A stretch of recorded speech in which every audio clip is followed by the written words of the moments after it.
Jojopyun starting to tick in over to something a little bit different, but Aatrox left up and available. Graves is the same as well, but we've kind of seen Steel has been more of a facilitator, like things like the Trundle, the Poppy, the Hecarim. That's what I kind of expect. All right.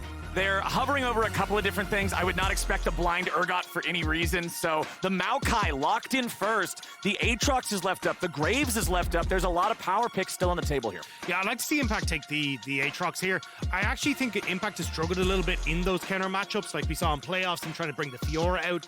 Didn't really work out too hot. So I think getting himself onto that strong top lane is going to work out pretty well. And also just not giving that over to Evie, right? Who's been such a strong point of the map for DFM. And historically, I have so much respect for Impact during big moments. People always talk about like Impact playoff buff, Impact Worlds buff. This guy has been on teams before that have been expected to do better than they did, and he's generally been that like shining silver lining for the teams that he's been on. But it looks like he's still kind of warming up here so far at Worlds 2022, finding that momentum, finding that comfort. Well, in his own words, right? It was Zoomers take me to Worlds, and now he's hoping that'll take them to groups as well, right? So it was Inspired, going to take the Sejuani here. And again, I think this sets up well for Inspired to kind of go against the Maokai if that Maokai is going into the jungle, but like we saw with Fnatic earlier on, the flexibility of this Maokai pick is still there. Won't be going top side, it looks like, though, as Evie going to take his Gnar in towards the top side of the map. Okay, Gnar into the Aatrox. This is a pretty standard matchup. I know a lot of people always have hopes, like the desk was talking about. Will Evie break out the Urgot? Will Evie take the Lilia?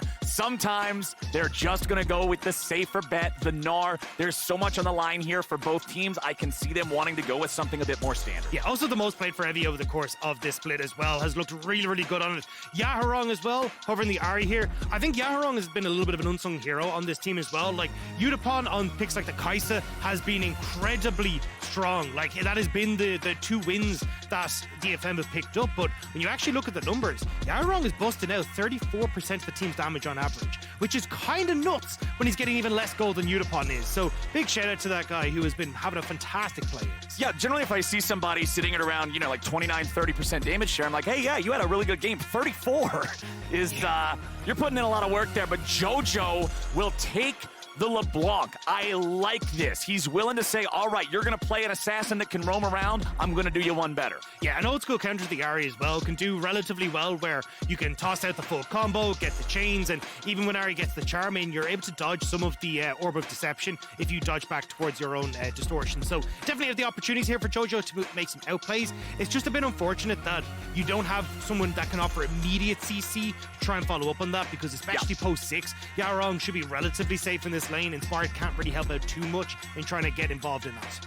Especially if you've got really good reaction time. Sejuani's ulti travels so slowly that a good Ahri will be able to react to that and get away unless he's already point blank. So let's see right now. We've got a lot of focus on engage supports in the second half of the bans. It's EG removing the Amumu, a response from DFM to take Alistar off of the table. Rel removed by EG, 3 out of 3 bans in the second phase. Engage supports. This is where I start to get a bit curious as to what exactly both AD carries want to try and go for. I think something like an Aphelios could work really well for Yutapon here. I think just having him as that kind of late game insurance like we've seen with the Kai'Sa is going to work perfect. You have a reasonably strong team fight set up as well with the Maokai and the Gnar, so probably going to be the directions that they go. Maybe something like a Leona or Nautilus as well for Harp in that bot lane to just try and set him up for success, but Kaori has the opportunity to try and steal it away. I just don't think you've got as good of a setup here for an Aphelios, but I mean, can definitely work with the Sejuani there to try and provide that beefy front line.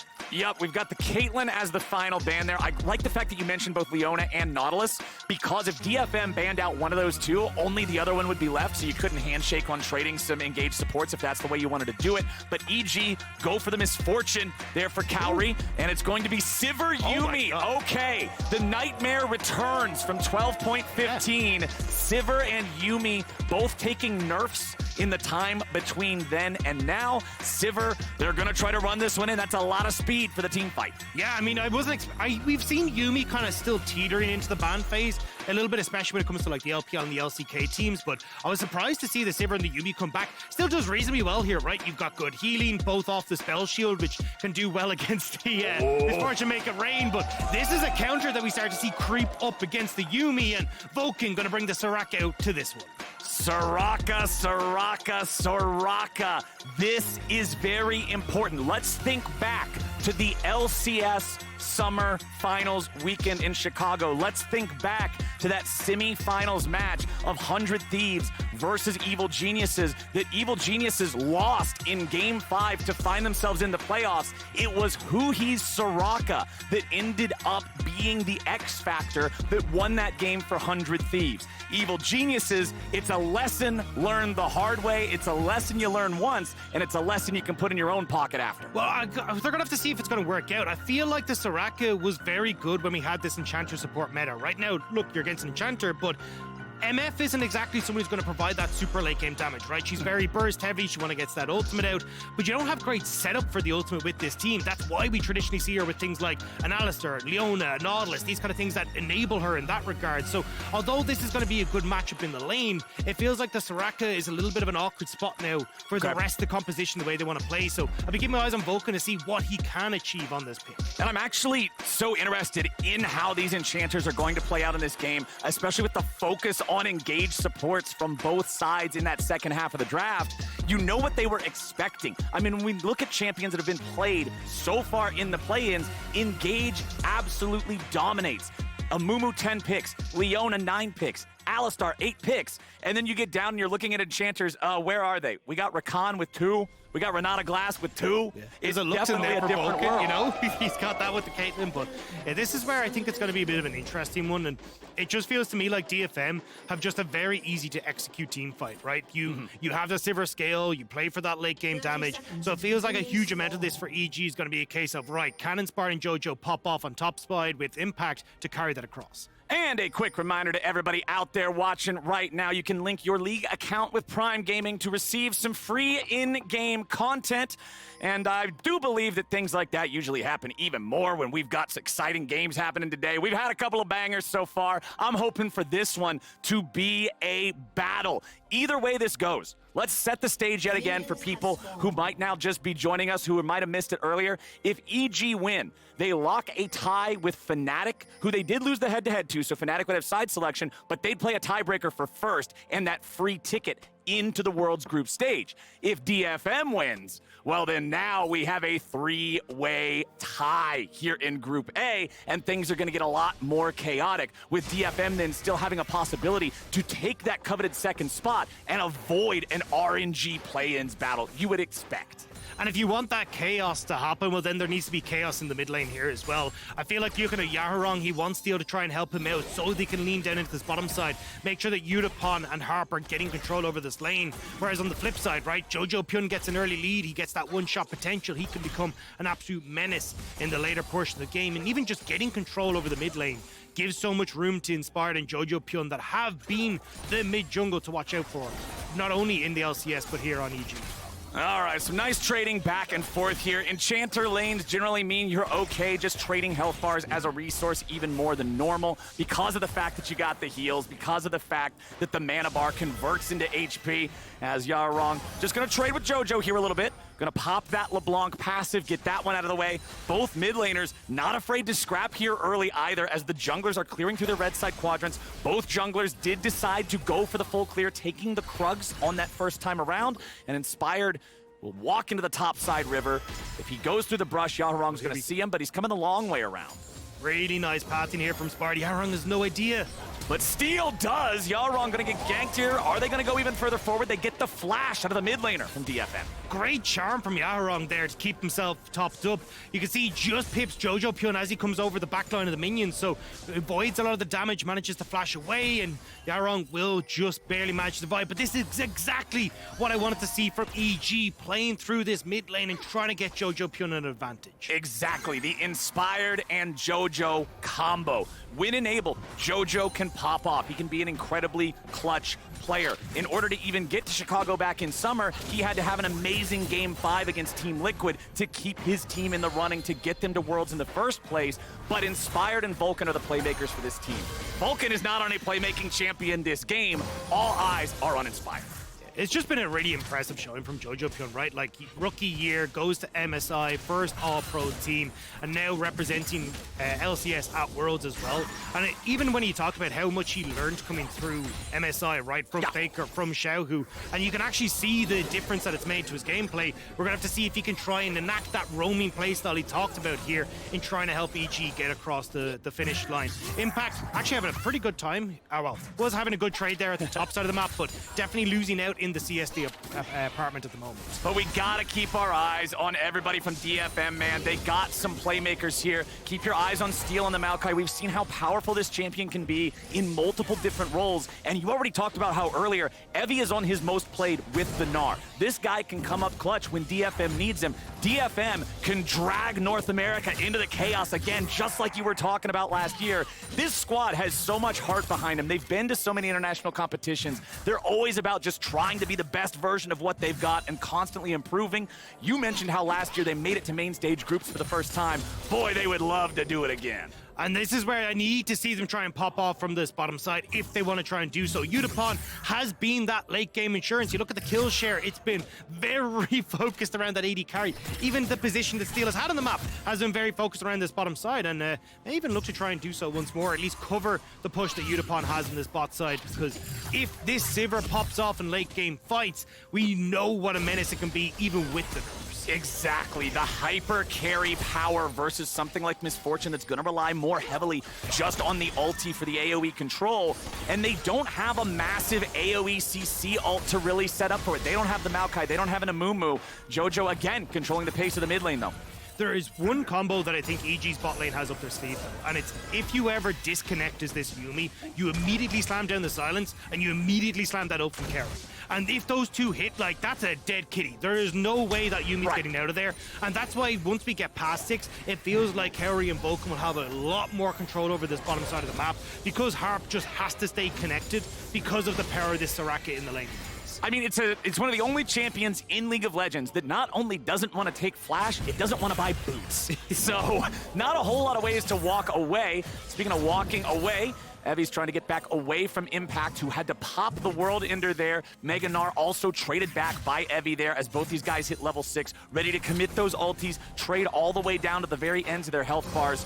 Jojo just keeps this minion wave shoved up versus Yaharong, and now that means that they've also got the opportunity to have control over the topside river here.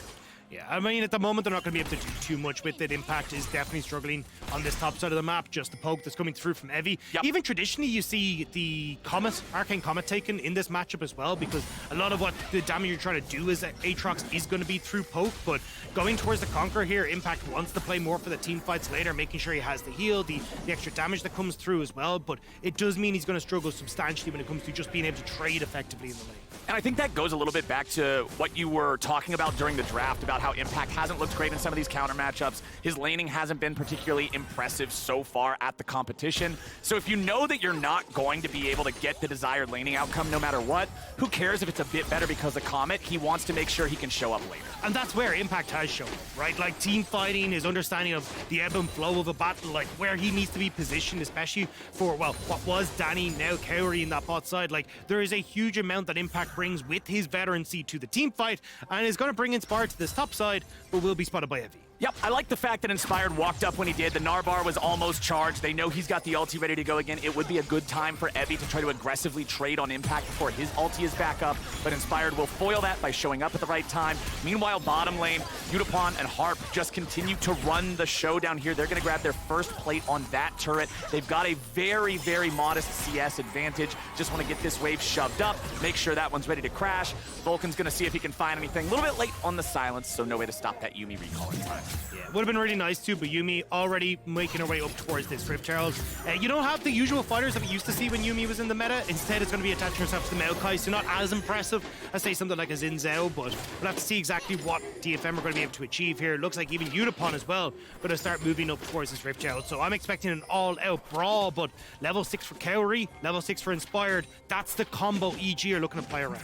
Yep, and you saw mid lane right there with the last trade between Jojo and Yaharong. That thing that you were talking about, even if if you get hit by the charm, you can snap back to your previous distortion point to avoid the Q2 of the Ahri. So Yaharong, lower mana, lower health compared to his mid lane counterpart, but Harp has rotated up. Everybody from both sides is ready for a scrap here in the topside river. It's evil geniuses who have aggroed the Herald, but honestly, they haven't put a whole lot of damage into it. They don't feel compelled to make sure they stay on top of this objective. They'll pass that over to DFM. They're the ones holding the aggro now. Patience is slowly dropping away on this Herald. It's not at a spot where it'll just stay there forever.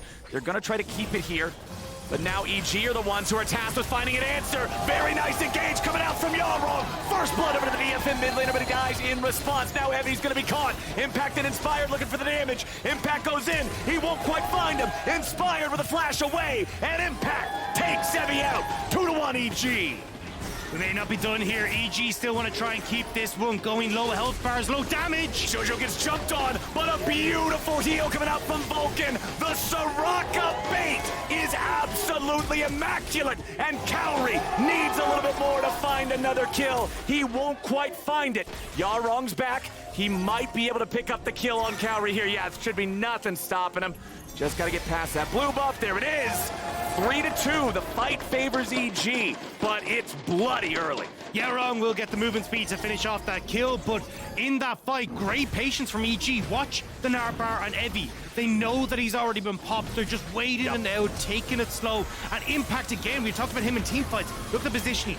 Great access in towards the back line. Kaori with a brilliant ultimate to zone DFM away from a lot of those threats. And Impact immediately is onto that mini Gnar in Evie, zoning Yutapon away from the fight.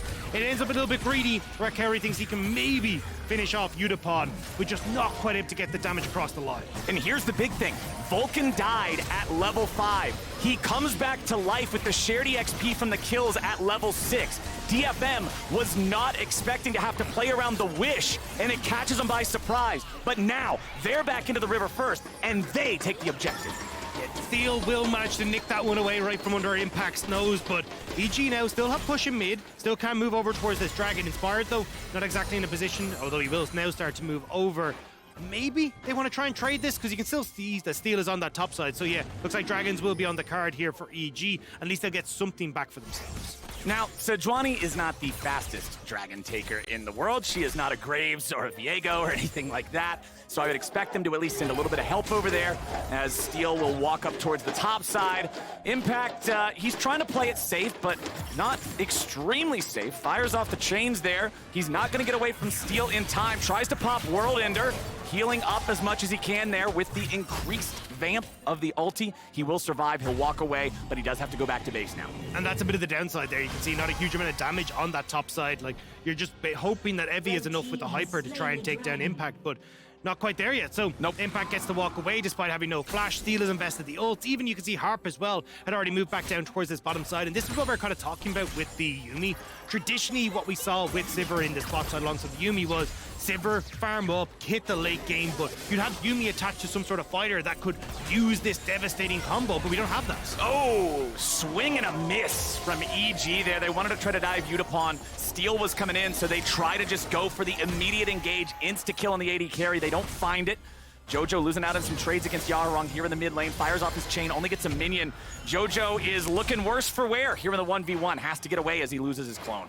We'll just walk it back. Yaharong might try and poke him underneath the tower. We'll at least get a plate, because Jojo just can't step up here. So nicely done, but keep your eyes on River, right? A huge amount of DFM members starting to encroach in towards this blue buff. They don't end up trying to go for the invade fully. They're just happy for Yaharong to get a little bit of the turret plates, and now even more with this Rift Herald plunked down. They want to spike this Ahri. They want to give him all the money they can. Herald's going to get the charge going in there. Kaboom! Takes out those 2 plates. Shouldn't get a whole lot more. And this is why I say mid lane was so incredibly important for DFM, because you now have 2 kills on Yaharong plus the plates. He's going to get full control of this mid. And now, how do you try and stop Yutapon from scaling? Like, he's just clearing waves like it's no tomorrow. You're not really getting the push on topside either, because Impact is in that bad matchup. So now there's heavy reliance on EG to make plays happen. Otherwise, they will just end up being outscaled. And at the moment, Inspire just hasn't quite been able to find a way into any of these plays, especially to talk about with Vulcan not really able to assist on this Soraka. It feels like he's trying to make a one-man dream happen.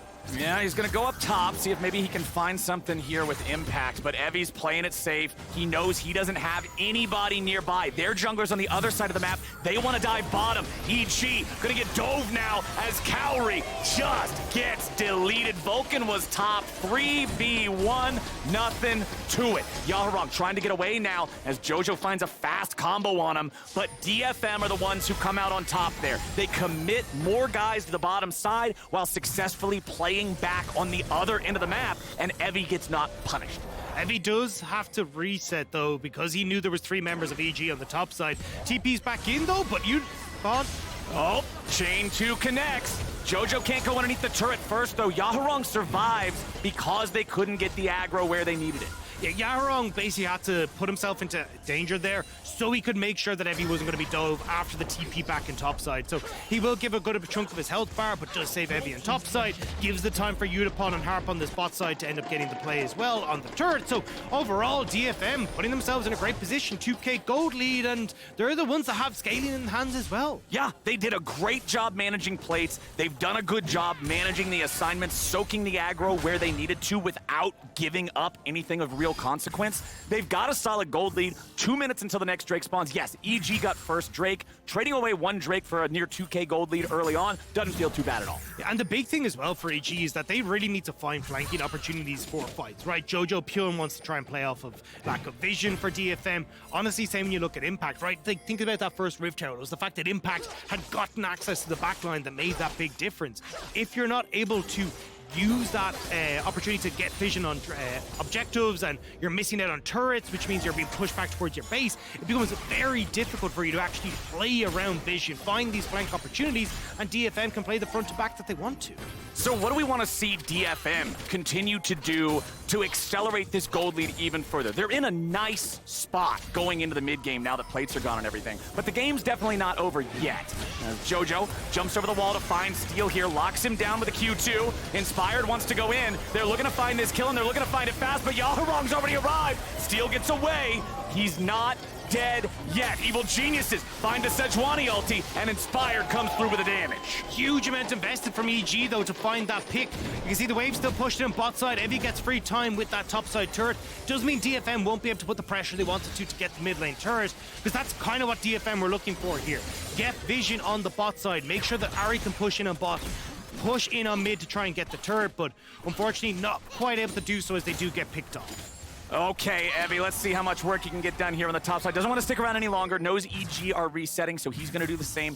Impact farming up back down here in bottom. But yeah, the kill sort of just pumps the brakes a little bit. EG don't get to claim any major prizes off of that. The Drake wasn't ready, but they did show that they were capable of collapsing. DFM is not so far ahead that they can just invade with impunity. And holding on towards mid turret means they actually have that base of defense, right? Now they can use that to springboard themselves in towards mid lane, start to clear out the waves, keep themselves safe, and still contest this dragon. Again, though, very little vision for AG, and with the later resets, no flank setup for Jojopyun. Impact has pushed in bot side, so maybe he can get himself into a good position, but they don't really know where DFM are, and in a front to back, I still favor DFM.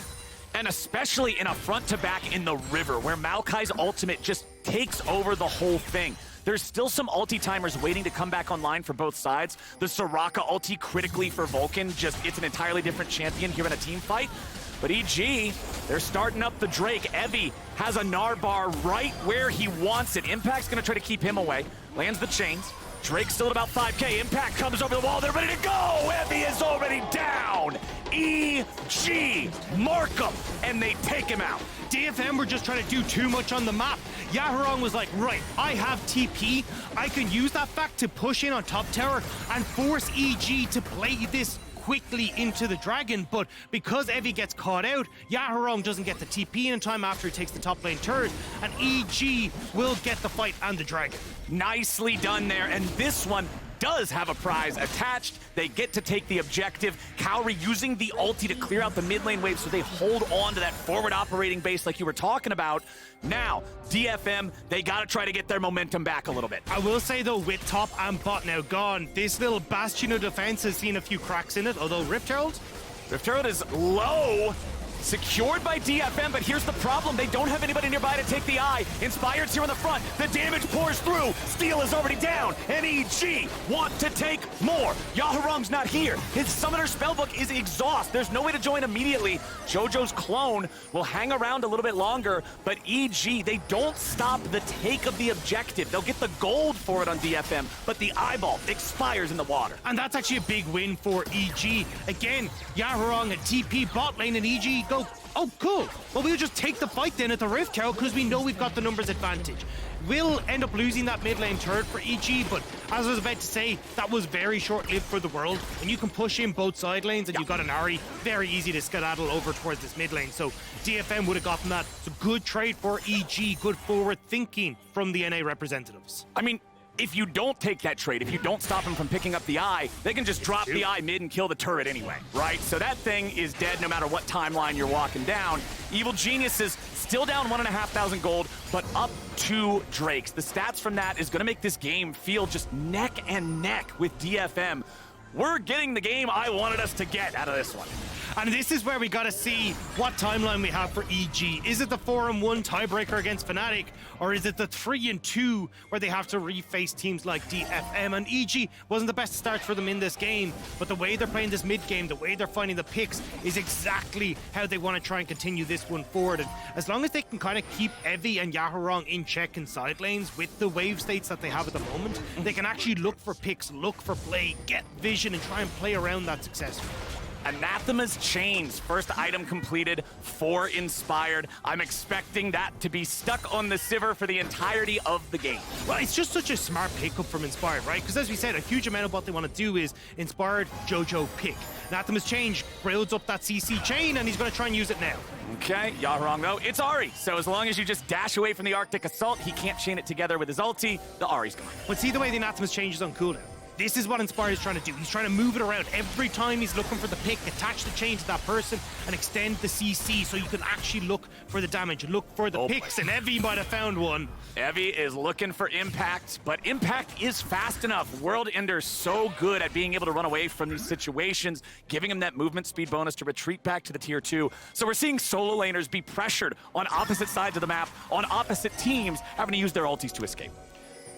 Inspired, still sitting up here though. They really want to try and get this top lane turret for Jojopyun, see if they can catch Yaharong overextended. No ultimate for Yaharong means he'd have to invest the flash if he's caught here.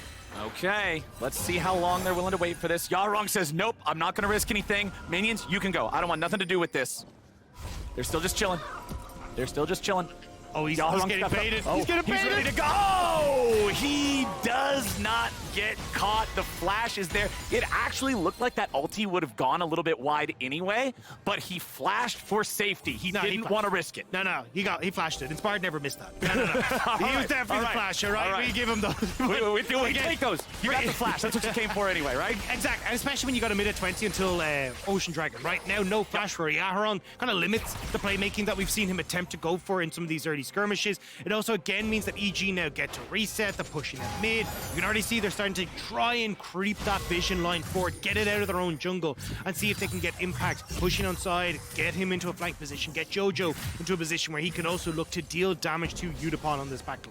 This dragon fight is going to be insane because we're still at just a dead even game state. 2,000 gold lead for DFM, but 2 Drakes and the stats that those give is going to make up for that on the side of EG. So that means I'm looking for positioning. I'm looking for flanks and marking when it comes to this next fight because it's just going to come down to who's got the better hands. I'm also curious to see if EG do go for this fight because, I mean, an Ocean Dragon isn't going to do much against the composition for EG, and they honestly might just go, hey, look, we're just going to all in on this top side, look for the tower, look for pick onto Yaharong, because at the moment, again, they just don't have the vision control set up properly. Yutapon has so much push in mid, Kaori just can't match it, so actually getting into River is tough, but we're seeing the TPs, we're seeing Jojopyun and Impact trying to get into position to get in behind DFM like we talked about. Jojo saw Evie walking towards that brush with a sweeper. He knew he had to get back immediately. But committing the teleport of Jojo to the bottom side of the map tells me that EG wants to fight for this. Inspired took a little bit of poke there. But luckily for him, he's got a Soraka. He's also got some honey fruits there he can eat, so it won't really stick to him that well. You can see back up to full HP now. But EG are splintered. This is important. If they want to try to make a flank, you got to have the timing right. Otherwise, you just end up in two separate fights that you don't win either one of them. And here they go. Jojo goes over the wall. Jojo's in trouble. He's charmed. He's rooted. He's beaten down. He's beaten up, and they get the shutdown. Over onto Yaharong instead. Mid laner traded away from mid laner as Kaori tries to reposition. A flashback over the wall. A double kill for the AD carry. And the evil geniuses get the better of them. It looks funky, but Jojo baits them. Dashes back over the wall, and EG collapse. That's exactly what they needed to do when they couldn't fight that front to back. Now you got Yaharong and Steel gone. Evi's still looking. Evi has Mega Gnar. They're seeing if maybe they can make some kind of a miracle happen. There it is. He alley-oops two of them back into the wall. They've got Vulcan, but Yutapon is down. Evil geniuses trying to fight back. Inspired's locking him up, and Impact's the one who's going to deal the damage. Evi wants to stand and fight with his pocket Yuumi, but Harp jumps out, only to find himself CC'd. A teleport's going to come in as Harp takes the damage, but he gets back onto the top laner. Yaharong is back, and Impact has to run away. DFM, come back with a vengeance, come back from the grave, and come back to smack EG. And Yaharong and Cole will find the dragon. They find the fight. It was close. EG started off so well, but the Gnar and the Yuumi combo bring it all roaring back down to earth for EG. Huge, huge, huge from Evi and Harp there. It was such an incredible performance. I love the start of this fight from Jojo, right? Like, Impact is hiding there. Jojo shows himself and goes, oh yeah, you found us, you know, we made the mistake. Then comes back again and just baits Steel over the wall, baits out everything from DFM. Evi can't get into position. Yutapon is useless in this scrap. And again, look at Kaori's ultimate. Perfect positioning here to separate DFM, which gives him the opportunity to take this fight. But as you called it, Evi, once he gets into the Gnar bar position, he's also got Kaori's flash down from that last little skirmish, so he immediately jumps onto Vulcan and onto Kaori, gets rid of the two big sources of damage here, especially alongside LeBlanc already gone, and then it all tries to fall to Impact to carry, but he just doesn't quite have enough to take down Evi and Harp before the cavalry arrives. And this would have looked fine if not for the TP. Jojo, he had the TP down here being on the opposite side of the map before the objective spawned. It meant an advantage for DFM. They were tracking it, they were ready for it, and then Impact ends up in a 1v3. There's no way out of that one for him. It takes him a couple of seconds to beat him down, but they are gonna get there. It's Harp who ends up taking the kill, and that's DFM also critically stopping the Drake stack for EG. They are not threatened by a soul point game state now. Yeah, and EG now, still gonna be under the back foot. Yutapon has a ton of push in mid. Evi now having that force of nature is going to be a medicine team fight. Will also be struggling against Impact if Impact can close the distance, but it's so difficult for Aatrox to actually get on top of this Gnar. And then even in the side lanes, right, Yaharong, he is so good at just playing sides because you've got the safety of that ultimate. So EG again need to find some way to deal with just DFM corralling them back into their own side of the base. DFM once again looking to play spoiler to North America's hopes here in the play-ins. They're doing a good job so far. 3 items on the Sivir. This is scary. Yutapon must be answered if EG want to have any sort of a hope in the fight. It's very tough. They're playing well around him. EG's going to have to find some sort of a way to get through that. But Steel on this Maokai, just again, sort of showcasing how much disruption and how much space this champion can create. And we saw the poll results. Europe is cheering for DFM, knowing that Fnatic will take that top spot. Yes, DFM can beat them. EG looking to try and match that and force that tiebreaker, but DFM last year was the first time they made it to Worlds groups, and beating EG would definitely give them a very good shot trying to make it once more here. Evi pushing in the bot side, Steel getting aggressive in towards the top end, but again, you can't really do much here as EG when you've got so much control for Yutapon in mid, and now he's grouping with Steel in the jungle. Also, if DFM wins this one, remember that these are 2 of the teams that'll be in that 3-2 tiebreaker spot, so they'll have to probably play again. As we do see, DFM in the enemy jungle. Steel just throwing a couple of little tree babies out there. He's gonna find Inspired. Yaharong's coming up from the side. Jojo's found Yaharong, nearly kills him from the get-go here. Yaharong's gotta be very careful. A TP's coming in. Evil Geniuses looking to see if they can get anything off of the mid lane advantage they found. Jojo misses chains, so he's gotta reset his position now. EG, 5 men top. DFM, 5 men in the EG jungle. Inspired tanks the Maokai ulti. Vulcan's gonna die here with the front if he ain't careful. He flashes away to survive. DFM go for it. They're going to get both summoner spells out of the EG support. I mean, they can fall back to Baron. You've got Sivir here. She does so much damage, even Evie as well, but looks like they're not confident to just fall back towards that objective. TP coming through from Jojopyun in the mid lane as well. DFM not feeling confident to just go immediately towards the purple worm. But they have no ultis other than the Gnar. I think that's the thing that's really making them afraid of that. They used Maokai, they used Yuumi, they used Ahri. They put everything towards making that happen. They got summoner spells, but no kills would make it very risky. 45 seconds to the next Drake as well. I think it's just about how low EG were. It was going to be so difficult for them to test, especially if Evie did end up popping the Mega Gnar. But either way, as you say, Dragon up now. This is going to be the focus for DFM. They get the recess. They should be able to get control over these lanes once more. Even again, Yutapon, it's just disgusting. 290 CS. Well, Kaori not far off him as well as they've been ping-ponging the wave, but it gives them the opportunity to just sneak into River and get that vision control they need. If this was last game, if this was loud, they would have gone Baron.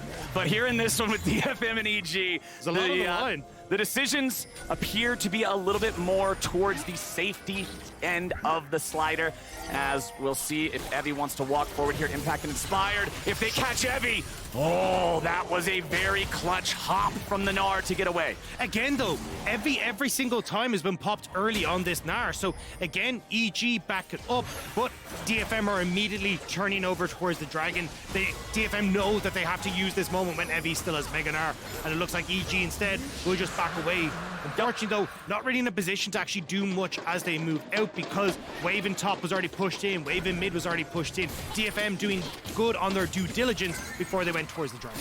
2-2 in Drake count now, so it's going to be, even at earliest possibility, a 40-minute Dragon Soul. It's not really going to be that huge of a win condition anymore, I don't think.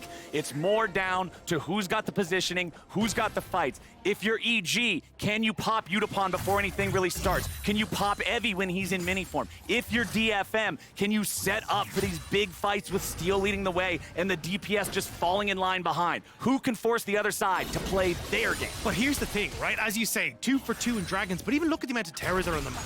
You have to not win one fight, you have to win several fights before you can actually get into the base. This is going to be a slow burn and a long one. This is not going to just end in the next fight. There's still going to be a lot to play for here, and it feels like either side could break this game in their favor.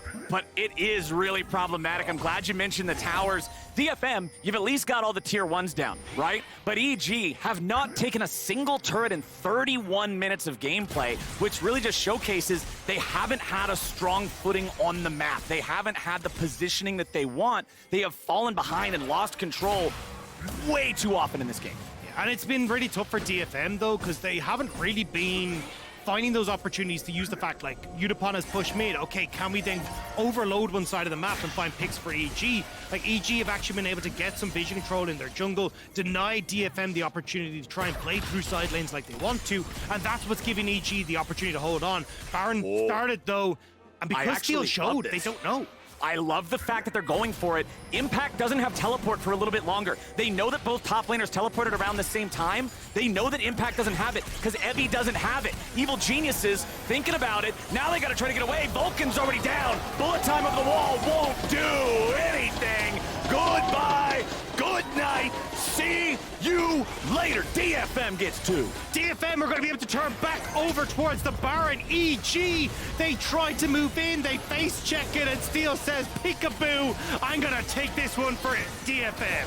Nicely done from DFM. The call there to go for this. The call to move into the Baron. Impact's ready to try to disrupt them. Could this be the hero moment? Over the wall they go. It's secured by Steel. Inspired tries to get away. Jojo's in the run from Evie. Impact trying to stand a fight and get one back if he can, but he's 1v2. Evie's gonna find Jojo. You have to think. Jojo with a dash over the wall, but he can't be run down. Impact kills Steel. Yaharong might just die now as well. Evil Genius Geniuses clear off 3 of the Barons. Harp and Evie, the only ones left standing. We've seen them do it once. Can they do it again, Flowers? All right, it's 2v2. No teleport coming in to save them this time, as Impact and Inspired keep the chase alive. Sejuani providing the CC, Impact providing the damage. Vulcan shows up, a nice silence. They got him rooted up, but they need a little bit more damage. There's your stasis. The Yuumi tries to get away. Evie's gonna die. Harp's still alive. They're not wearing purple no more. Evil Geniuses back to life. And finally, some of these buildings can crumble for EG as well. The Baron was going to cause them issues. They said no. These towers were causing them issues. They'll say no. EG find the fight they needed to bring this game in their favor. Absolutely huge. I talked about Impact being a clutch player. I talked about him showing up in playoffs, showing up at Worlds, and he shows up here at the end of a Baron fight that started with tragedy for NA. And Kaori here, unfortunately, gets caught out just in the edge. Good idea to try and post up with that ultimate, see if he can deal the damage, but DFM are too strong. And then, as you say, Impact, the hero in this play. We said, look, laning phase be damned, it's team fights where Impact steps up. And not only did he step up, he stepped on DFM in this fight. Gets Yaharong out of the pick. Immediately onto Yutapon. He is running amok in the backline of DFM, and when there is no front to back, DFM cannot fight him. He's so much healing, and look, Evie is running amok on towards Jojopyun, but it is just buying the time and space. Impact needed. Here we go again. Right back into the fight, right back into the action. The game is the closest it's been, and it's been tied the whole time, Dagda. Now we've got our 5th Drake of the game about to spawn as the teams jockey for position here in the river. DFM gonna step up. Impact! Impact! Impact! What the hell are you doing? Impact! He is out of there! DFM will find Impact and EG. They're running for the hills. Vulcan and Inspired try to get away, but Kaori is locked down. Evil Geniuses collapse before DFM. Live evil, what they gotta be worried about living. DFM are on the hunt. Inspired will at least buy some time, but he's gone as well. He jumps back over the wall. Vulcan doesn't complete his back. Jojo's in mid trying to get anything that he might be able to get. Vulcan's just saying, all right, I'll try to leave. That fight sucked for Evil Geniuses. Impact getting caught on the flank. Jojo unable to get anything back on the tier 2 in mid. Inspired just... He's going on the Tour de France. All right, he's gone. He's gone. Shut down over to Harp. But once more, when it's against North America, the LJL shows up. DFM beat Cloud9 last year to get to groups, and they want to beat EG to try and put themselves one step closer once more. 3 dragons to their name, control of this game, and across the board, we're seeing them find the picks and find the kills that matter. Beautifully done. Beautifully found by DFM there, getting the pick, finding Impact on the flank to set themselves up for success. Now Evil Geniuses on the back foot. They've got to find an answer here yet again. What's it going to be? Evie, hit by chains, doesn't matter. Jump right on out. Should be all right now. DFM again trying to set up with this 1-3-1 that we were talking about. But Yaharong not in a position on top side means that EG can overload the bottom side, keeping everything in check. Again, DFM struggling to kind of play out the map in the manner that they'd want to, is giving EG a bit of a breath of fresh air. But Dragon not for 4 minutes. Baron in just over a minute and a half's time. EG need to find the victory once more at the Purple Worm, or this could be all said and done in favor of the LJL. We're gonna see here in the fight, right? Impact trying to get control over mid lane. The wave wasn't there, and immediately DFM pounds. They know there is no way EG can get in a position to try and help them. But by the time EG get there, they've overextended as well. They just need to ditch that little bit faster. And with the speed up from the Yuumi, the last chapter as well, able to just pick off everyone on EG. Evil Geniuses, that was one they're going to want back.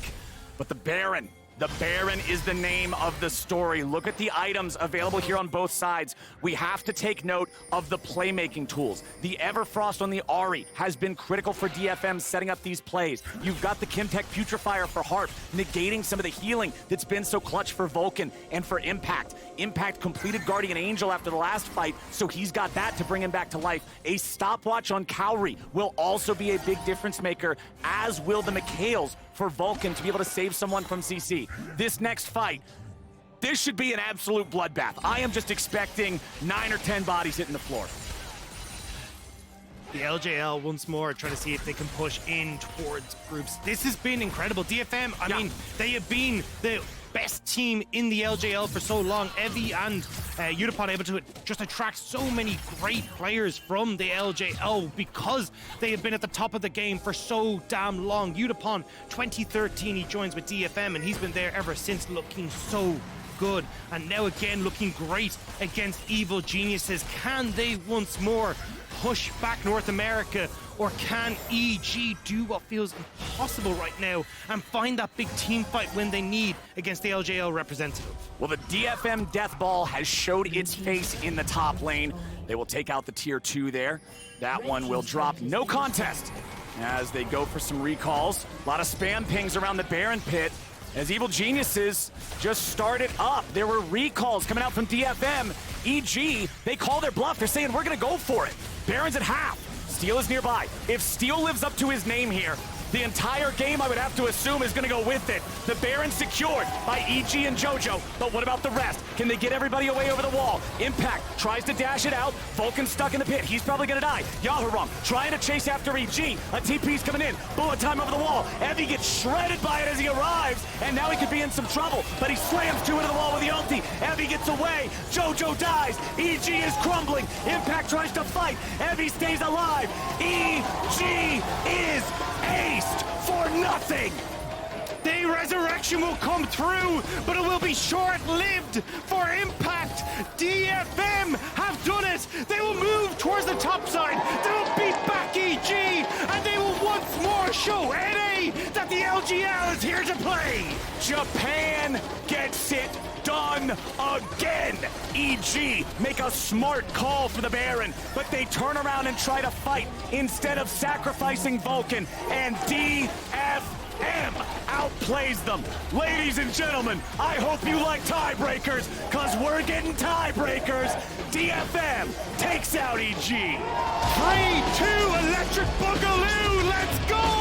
I am set for World Play-Ins, because these tiebreakers are going to be incredible. DFM, the thumbs up from Evie says it all, what it means for this region. Huge for DFM to find this win.